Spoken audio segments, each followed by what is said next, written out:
Hola, como algunas personas me habéis pedido ayuda con sintaxis, he decidido grabar este tutorial para resolver dudas y aportar mi granito de arena a este duro estudio del examen final de lengua. Empecemos por el principio.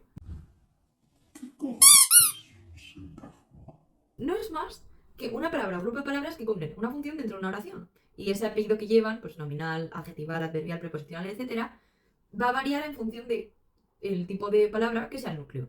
Si tenemos, por ejemplo, el coche azul oscuro, como la palabra principal es coche, que es un sustantivo, va a ser un sintagma nominal. Si nos fijásemos en azul oscuro, como la palabra principal es azul, que es un adjetivo, sería un sintagma adjetival. Y así sucesivamente.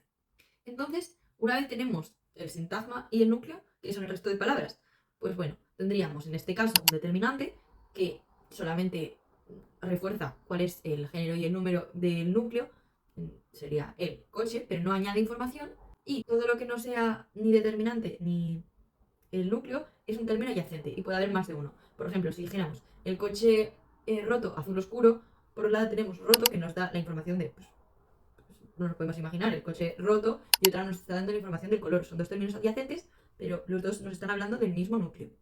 Ahora que ya sabemos lo que es un sintagma, vamos a ver la diferencia entre sujeto y predicado y cómo identificarlos. El sujeto es la persona o cosa de la que se está hablando en la oración. Y el predicado es el grupo de palabras del sintagma verbal. Es decir, tenemos el núcleo, que es el verbo, y luego todo lo que lo rodea, que no sea el sujeto, es el predicado. Pero, ¿cómo sabemos cuál es el sujeto? Bueno, tenemos este truco de toda la vida que siempre nos han dicho de vamos a preguntar al verbo quién realiza la acción. Por ejemplo, Carlos compra zanahorias. ¿Quién realiza la acción? Carlos. Carlos es el sujeto.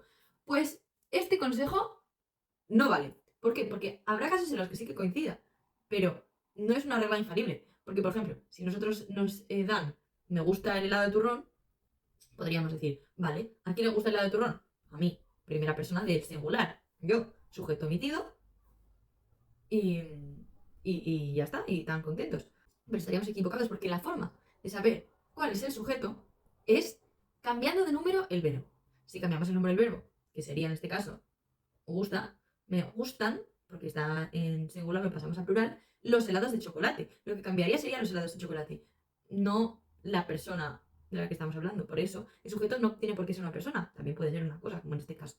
Por eso, el truco de preguntar al verbo no nos sirve. Es importante tener en cuenta que en el caso del predicado, habitualmente es predicado verbal, pero si el verbo es ser, estar o parecer, es decir, un verbo copulativo, se llaman así, el predicado no es predicado verbal, es predicado nominal. Y en lugar de tener complemento directo, al complemento directo se le llama atributo.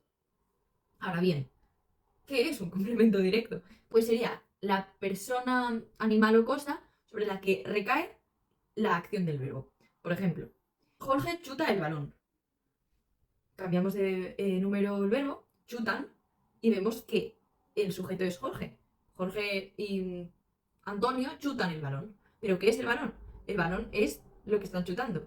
Si podemos sustituirlo por lo, la, los, las, es complemento directo. Ojo, importante, es un complemento, no va a aparecer en todas las oraciones. Incluso puede darse el caso en el que tengamos complemento indirecto y no tengamos complemento directo. Ahora bien, ¿qué es el complemento indirecto? Pues el complemento indirecto es quien se ve afectado por esa acción. Para poder comprobarlo, lo tendríamos que sustituir por le o les. Pidió dinero a su hermano. Le pidió dinero.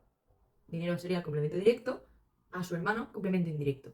¿Qué pasa? Que a veces, en lugar de sustituirlo por le o les, cuando ya estamos sustituyendo el complemento directo por lo, la, los, las, para no decir le lo pidió, cambiamos ese le por un se lo pidió. Pero estaríamos hablando del dinero en el caso del lo y a su hermano en el caso del se. Pero este se ya lo veremos más tarde. Ahora vamos a ver qué otros tipos de complementos podemos encontrarnos. Pues tendríamos primero el complemento de régimen, que solamente aparece con verbos concretos que requieren que detrás de ellos venga una información. Por ejemplo, confiar. ¿Confiar en qué? Mm, eh, arrepentirse.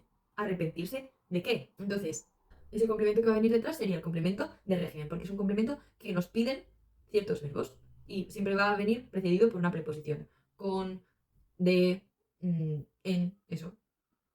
Luego tenemos el complemento predicativo, que puede ser de dos tipos. Complemento predicativo del sujeto, y complemento predicativo del complemento directo. Lo que nos dice es cómo está el sujeto o cómo está el complemento directo. Voy a poner un ejemplo para entendernos. Si decimos, el sospechoso respondió nervioso al interrogatorio. En este caso, nervioso, ¿qué es?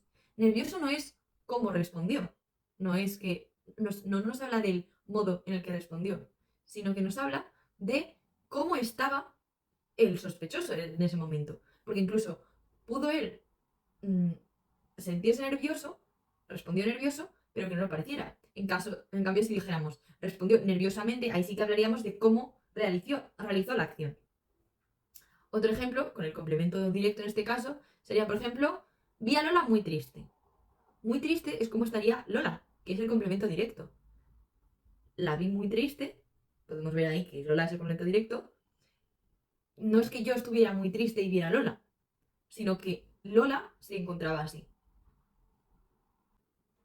Luego tendríamos el complemento circunstancial, que hay de un mogollón de tipos, que ya es un poco, pues por descarte, lo que nos queda.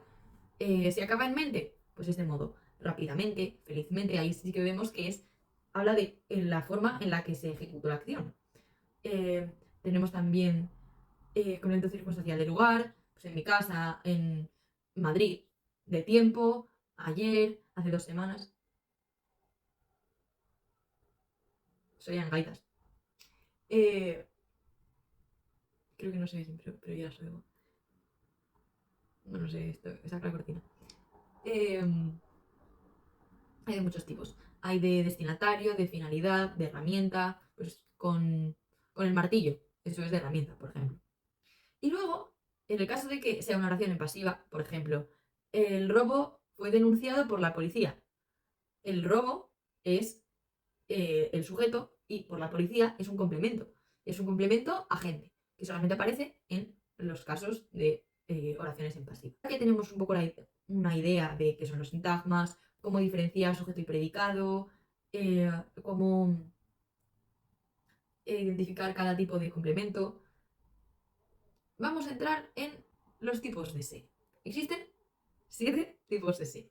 Unos van a tener una función de complemento directo e indirecto y otros simplemente los pondremos como parte del verbo a la hora de hacer el análisis y nos olvidamos de ello. Pero bueno, es importante saber qué son, porque luego hay que indicarlo y para saber si son de los que tienen la función sintáctica o no. ¿Cuáles tienen función sintáctica?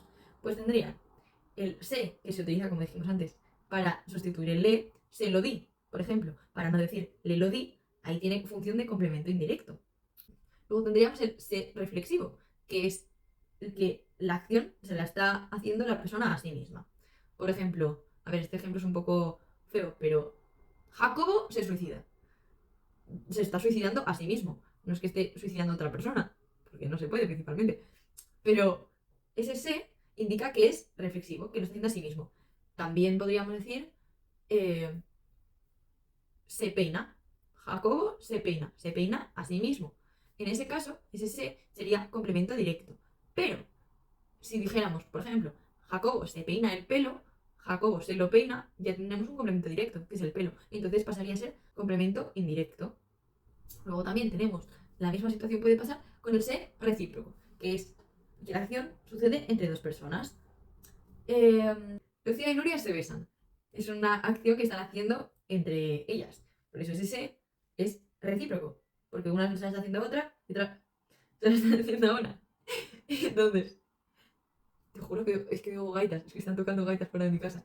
Bueno, es que oigo las gaitas. Bueno, eso. En ese caso, ese sería indirecto. Pero si dijéramos, Lucía y Nuria se intercambian los cromos, se los intercambian, están intercambiándolos entre ellas, pero ya tenemos un complemento directo, entonces ese se pasaría a ser complemento indirecto. Y hasta aquí los se con una función. El resto de ses, los 4 que nos quedan, forman parte del verbo. Tendríamos el se pronominal, que es que simplemente es que hay verbos que nos piden un pronombre. Por ejemplo, quejarse. Tú no puedes quejar. Te quejas, yo me quejo, tú te quejas, él se queja. Se queja. Ese se es pronominal. O acordarse. Porque, a ver, puedes decir acordar, pero es un significado distinto. Y es como acordar. No es acordarse. ¿Sabes?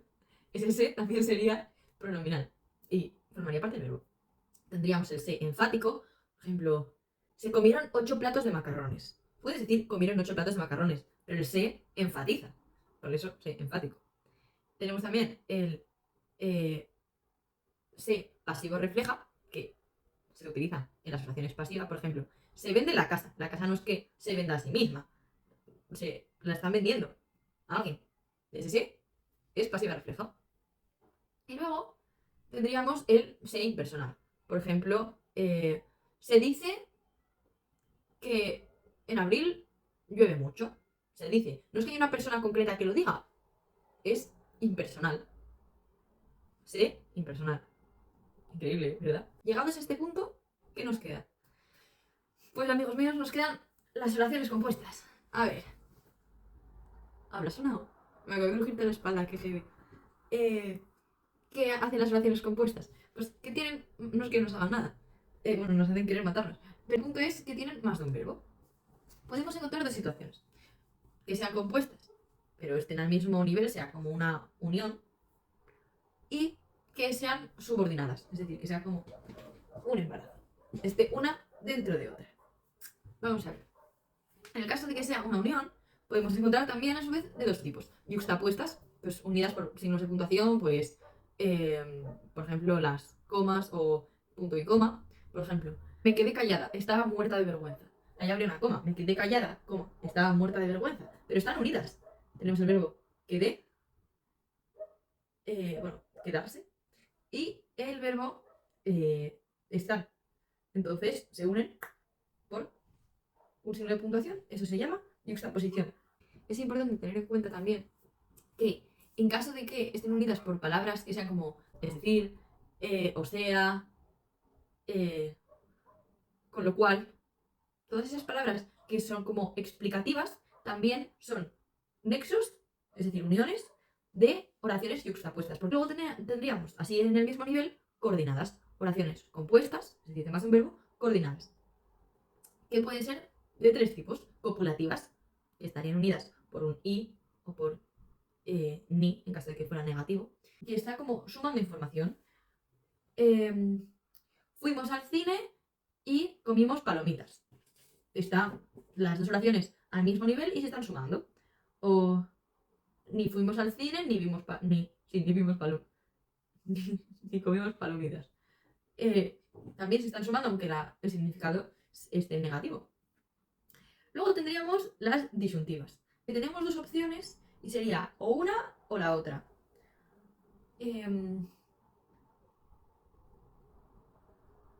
Vamos al cine o vamos al teatro. Esto se está empezando a parecer a filosofía. O sería un nexo de oración coordinada, recompuesta coordinada disyuntiva. Y luego nos quedarían las adversativas, que lo que hacen es que enfrentan una opinión con la otra. Es decir, eres majo, pero no eres mi tipo. ¿Ah? El pero está cambiando el valor que tendría la otra oración. Se está como enfrentando a la otra. Pero, aunque ese tipo de nexos. Y luego tendríamos las oraciones subordinadas. Es decir, ya no es que estén al mismo nivel, no es que sea una unión entre dos oraciones, sino que hay una que es la principal y luego hay otras que están dentro. Por ejemplo, este es el libro del que te hablé. Tenemos dos verbos. Tenemos este es el libro del que te hablé. Pero lo importante es este este es el libro. Y el del que te hablé es como un acompañamiento. No es que estén sumándose las oraciones, sino que está dentro de la primera oración. Por eso es subordinada, porque hay como una jerarquía, un orden, por así decirlo. Y para unir estas oraciones también tendríamos nexos. Tendríamos en este caso el nexo del que. Este es el libro del que te hablé, que es uno de los más comunes. Tendríamos también sí. Voy a tu casa si me necesitas. Voy a tu casa si, nexo, me necesitas, el otro verbo. También pueden ir unidos por pronombres como cómo, dónde, cuándo. Esta es la casa donde se cometió el crimen. Esta es, primer verbo, la casa donde, nexo, se cometió, el segundo verbo, el crimen. O reaccionó como lo haría un animal salvaje. reaccionó, primer verbo, como nexo, lo haría, segundo verbo. Luego también podría ser por estilo directo, que sería transmitir directamente lo que ha dicho una persona. Carmen dijo, me muero de hambre. Carmen dijo, primer verbo, los dos puntos del estilo directo serían el propio nexo, muero, el segundo verbo.